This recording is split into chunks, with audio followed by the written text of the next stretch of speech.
మహేందర్ గారు ఉన్నారు. మహేందర్ గారు, ఈరోజు చూసుకున్నట్టయితే బీజేవైఎం ఆధ్వర్యంలో బీజేపీ ఆధ్వర్యంలో చేసినటువంటి దీక్షకి ఇప్పటి వరకు ప్రభుత్వం నుంచి ఎటువంటి రెస్పాన్స్ లేదు. సో ఈ 2 రోజుల దీక్షతో కదిలి వస్తుందని చెప్పేసి అనుకోవచ్చు.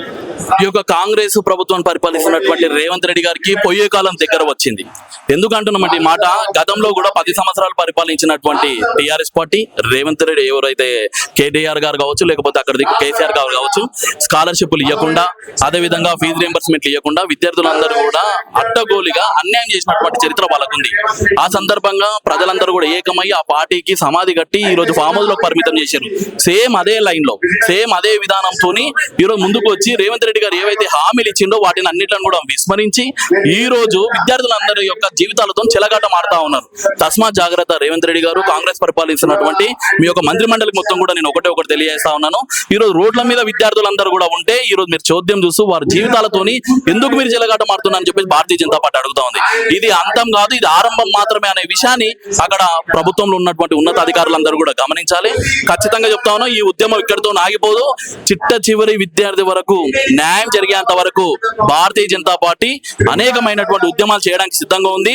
స్కాలర్షిప్లు విడుదల కావచ్చు, లేకపోతే ఫీజు రింబర్స్మెంట్ విడుదల కావచ్చు, వాటి విషయంలో చిత్తశుద్ధితో పోరాటం చేయడానికి మేము సిద్ధంగా ఉన్నాం. ఈ రోజు కాంగ్రెస్ పార్టీ, టీఆర్ఎస్ పార్టీ 2 దొంగ పార్టీలే.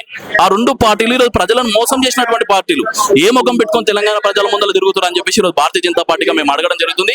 తస్మాత్ జాగ్రత్త, వీలైనంత తొందరగా మీరు ఇచ్చినటువంటి హామీ ప్రకారం ఫీజు రియంబర్స్మెంట్, ఫీజు బకాయిలు అన్నింటిని కూడా వెంటనే చెల్లించాలి.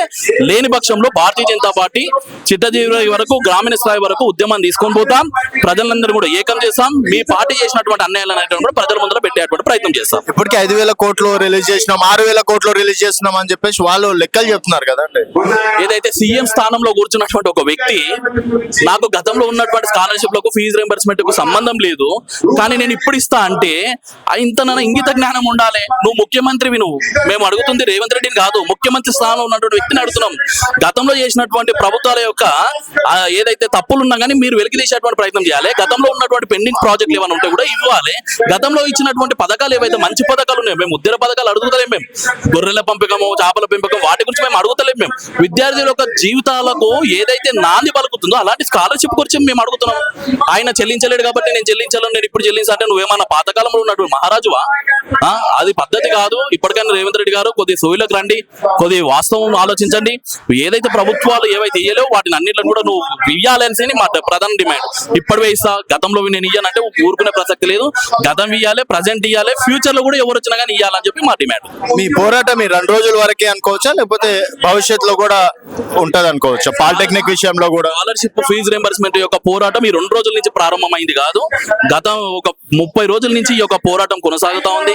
మా ఎమ్మెల్యేలు, మా ఎంపీలు, మా ఎమ్మెల్సీలు, మా ప్రజాప్రతినిధులు, మా ఆఫీస్ బేరర్స్ అందరూ కూడా వివిధ జిల్లాలలో కార్యక్రమాలు నిర్వహించడం, తర్వాత ర్యాలీలు నిర్వహించడం, తర్వాత ఉద్యమాలు నిర్వహించడం, డిస్ట్రిక్ట్ కార్యక్రమాలు నిర్వహించడం అన్ని అయిన తర్వాత ఈరోజు దీక్షకు కూర్చున్నాం. దీక్షతో ఆగిపోయేది కాదు. రాబోయే రోజులలో మా యొక్క ఎమ్మెల్యేలు, ఎంపీలు అందరూ కూడా ఏకతాటి పైన ఉండి ఈ యొక్క ప్రభుత్వాన్ని కార్నర్ చేసి రావాల్సినటువంటి ఫీజు బకాయిలని వసూలు చేసుకునేంత వరకు కూడా మా ఉద్యమం కొనసాగుతుందని చెప్పి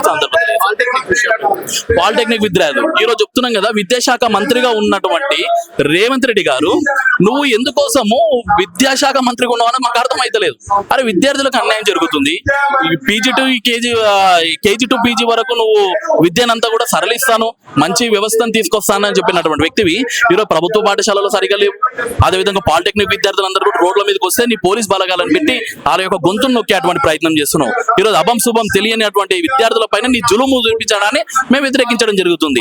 అదే విధంగా నీకు ఓటేసినటువంటి విద్యార్థులు, నీకు ఓటేసినటువంటి తల్లిదండ్రుల యొక్క ఉసురు పోసుకుంటున్నావు ఈ యొక్క సందర్భంగా. కాబట్టి పాలిటెక్నిక్ విద్యార్థుల యొక్క సమస్యలు ఏవైతే ఉన్నాయో వాటిని అన్నింటిని కూడా పరిష్కరించి తీరాల్సిందే. లేని పక్షంలో పాలిటెక్నిక్, ఇంజనీరింగ్, ఇంటర్ అనే వ్యత్యాసం లేకుండా అందరు విద్యార్థులను ఏకం చేసి నీ యొక్క భర్తం పట్టేటువంటి ప్రయత్నం భారతీయ జనతా పార్టీ తీసుకుంటుందని చెప్పి సందర్భంగా థ్యాంక్ యూ.